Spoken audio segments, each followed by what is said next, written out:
तो ये डॉक्टर केसी सिन्हा 8 क्लास का 14.2 है, ठीक है। वहाँ पे 14.2 में हमने एक क्वेश्चन यहाँ पे गलती हो गया था, ठीक है। कुछ लोग कमेंट कर कर कह रहे थे, तो वो क्वेश्चन को हमने देखा तो सच में वो मिस था। तो एक्चुअली उन लोगों को मैं थैंक्स करना चाहूँगा कि उन्होंने कमेंट किया, ठीक है, और इसलिए मैं ये वीडियो बना भी रहा हूँ। और वैसे यहाँ पे हम लोग अभी क्रम वाइज चल रहे हैं स्टार्टिंग से, और अभी हम लोग 8.2 तक पहुँच गया, ठीक है। उसके बाद 9, 10, 11, 12 तो जो भी हमारा बना हुआ था, जैसे कि 14.2 बना हुआ है, तो इसको हम लोग एक बार और भी कवर करेंगे। ये करेंगे या ना करेंगे, ठीक है, लेकिन सोच रहे हैं कि इसको एक बार और कवर करें ताकि अच्छे से बता पाए उस चीज़ को, ठीक है। तो देखेंगे एक बार और, हो सकता है एक बार और उसको बना दूँ, मतलब उस वीडियो तो बना हुआ है लेकिन एक बार और अपने फिर से, क्योंकि पहले जो फर्स्ट टाइम था वो कुछ और था और अभी कुछ और ही है। तो यहाँ पे देखिए 31 नंबर क्वेश्चन फिलहाल हम यहाँ पे देख लेते हैं। तो यहाँ पे आपका क्वेश्चन जो बोल रहा था, तो ये क्वेश्चन था कि एक समलंब की दो समानांतर भुजाओं की लंबाई 23 मीटर और 31 मीटर है, ठीक है। तो इसका जो समलंब होता है, इस प्रकार से आप आकृति यहाँ पे देख रहे हैं, दो समानांतर भुजा होता है, समानांतर पैरेलल, उसमें यहाँ पे बोल रहा है इसमें ऐसे इस प्रकार से होता है, मेनली रूप से इस प्रकार से, ठीक है, इस प्रकार से होता है। तो यहाँ पे बोल रहा है कि शेष दो भुजा, यानी जो ये दोनों जो बचा ना, ये दो भुजाओं में से एक की लंबाई 17 मीटर है, एक की लंबाई जो दिया हुआ 17 मीटर है, और दूसरी जो है वो दोनों भुजाओं पर लंब है, यानी और दूसरी भुजा है ना, वो दोनों भुजाओं पर, यानी एक ऊपर भुजा हुआ एक नीचे, वो उस पर एक लंब है। मतलब इस प्रकार से लंब का मतलब होता है ऐसे सोजा पैरेलल 90 डिग्री का कोण बनाए, ठीक है। लेकिन दूसरा बोल रहा है कि लंब नहीं है, दूसरा ऐसा कुछ नहीं बोल रहा है, तो ये इस प्रकार से तिरछा रहेगा, ठीक है।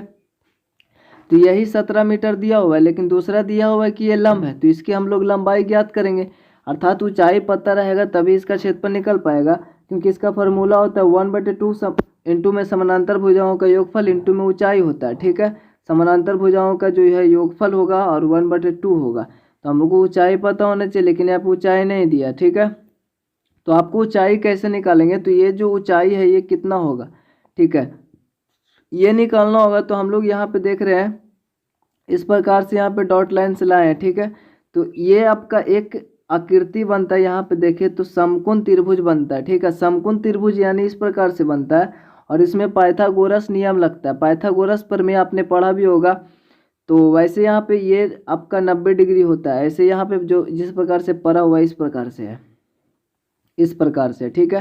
तो ये 90 डिग्री होता है। तो ये जो सामने वाला जो भुजा होता है, अगर इसको हम लोग ABC नाम दे दें, ABC नाम दे दें, तो ये जो आपका AC होगा ना, ये सबसे बड़ी भुजा होता है, और AC का स्क्वायर बराबर जो फार्मूला होगा वो होगा ये दोनों का योगफल, ये AB यानी AB का स्क्वायर और प्लस में BC का स्क्वायर।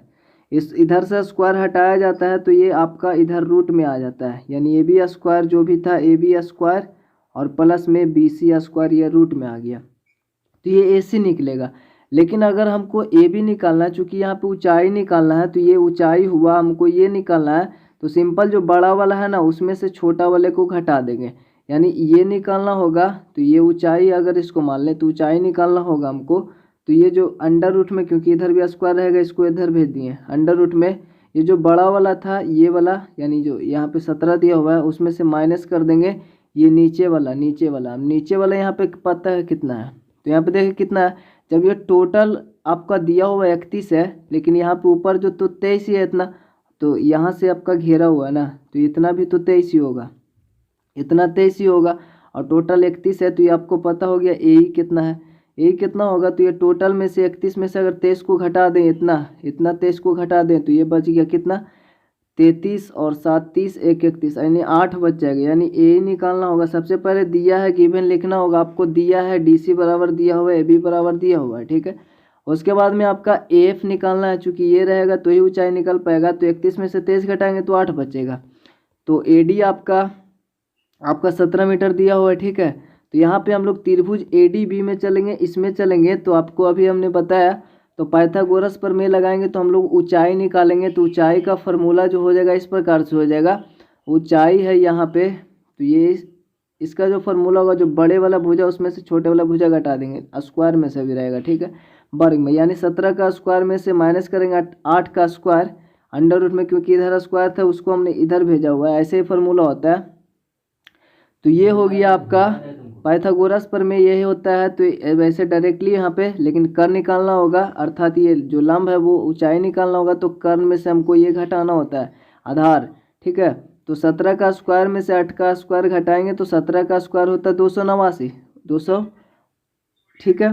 तो उसमें से 8 64 घटाएंगे तो आपका 255 बचेगा। 255 किसका वर्गमूल होता है? तो 15 का होता है। अब वर्गमूल निकालना तो जानते ही होंगे, तो यहाँ पे 15 का होता है। तो अब हम लोग ऊंचाई पता होगी, अब हम लोग समलंब का क्षेत्रफल निकालेंगे। जो फार्मूला होता है 1/2 समानांतर भुजाओं का योगफल इंटू में ऊंचाई। तो 1/2 समानांतर भुजा 31 से 31 है, दोनों का योगफल इंटू में ऊंचाई कितना निकला? 15। और यहाँ पे 1/2 23 31 का आपका योगफल होता है 54 गुना 15। अब 54 को हम 2 से काटेंगे तो 27 दूनी 54 होता है, 27 गुना 15, 27 गुना 15 करेंगे तो यहाँ पे देखिए 15 सते 75 से, 75 से मतलब ऐसे, तो इसका 5 हुआ, बचा कितना? 10। तो 15 दूनी 30 और 30 और बाकी हाथ में 10 था 40, यानी 405 मीटर स्क्वायर इसका आंसर होगा, ठीक है। तो ये क्वेश्चन उसमें ऐसा नहीं था, ठीक है। हमने उस समय क्वेश्चन को किसी और तरीके से समझ लिया था, ठीक है, कि ये जो दिया हुआ है लंब है मतलब 17 मीटर है, तो और दोनों भुजाओं पर लंब है, हमने ऐसा सोच लिया था, ठीक है। तो वीडियो को पेंट करते हैं और कमेंट कीजिएगा अपने हिसाब से। चलिए मिलते हैं आपसे अगले वीडियो में, तब तक के लिए जय हिंद जय भारत।